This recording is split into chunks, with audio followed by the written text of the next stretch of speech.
Hello friends, October 23 നമ്മുടെ ചിന്നറോമ എന്നറിയപ്പെടുന്ന തൃശ്ശൂർ ജില്ലയിലെ ഒല്ലൂര് ഋഷിത്തറപ്പായിൽ മാലാഖയുടെ പെരുന്നാളാണ്. അപ്പൊ അത് അനുബന്ധിച്ച് എല്ലാ ചൊവ്വാഴ്ചയും 10 മണിയുടെ കുർബാനയും നൊവേനയും ഊട്ടിത്തിരുന്നാളുമുണ്ട്. 3 കിലോമീറ്ററോളം നടന്നിട്ട് വേണം നമുക്ക് പള്ളിയിലോട്ട് എത്താനായിട്ട്. അപ്പൊ മഴ പെയ്ത് കഴിഞ്ഞപ്പോൾ പൊട്ടിപ്പൊളിഞ്ഞ റോഡും വെള്ളവും ഒക്കെയാണ്. അപ്പോൾ നമ്മൾ പള്ളിയിൽ എത്തിയിട്ടുണ്ട്. അപ്പോൾ എല്ലാ ചൊവ്വാഴ്ചയും ഇവിടെ ബ്ലഡ് ഡൊണേഷൻ ചെയ്യുന്ന വണ്ടി വന്ന് കിടക്കുന്നുണ്ട്.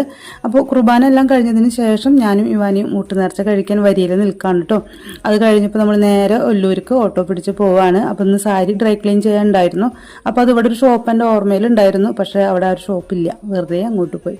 അപ്പോൾ നമ്മൾ കഴിഞ്ഞ ദിവസം മിക്സി നന്നാക്കാൻ കൊടുത്തിട്ടുണ്ടായിരുന്നു, അത് വാങ്ങിക്കാന്ന് വെച്ച് വീണ്ടും നമ്മൾ ആ ഒരു ഷോപ്പിലോട്ട് കയറി. അപ്പോൾ മിക്സി ഒന്ന് നന്നാക്കിയതൊക്കെ വാങ്ങിയതിന് ശേഷം നമുക്ക് നേരെ ഓപ്പോസിറ്റുള്ള ഒരു പലചരക്ക് കടയിൽ കയറി കുറച്ച് സാധനങ്ങൾ കൂടി വാങ്ങിക്കാനുണ്ടായിരുന്നു. അത് കഴിഞ്ഞ് നമ്മൾ ഓട്ടോ വിളിച്ച് നേരെ വീട്ടിലോട്ട് വന്നു. വരെയുള്ള ഒരു ചെറിയൊരു മിനി വ്ളോഗാണ്. ഇഷ്ടപ്പെട്ടെങ്കിലേക്ക് കമന്റ്, ഷെയർ, സബ്സ്ക്രൈബ് ചെയ്യുക. Okay, bye, thank U.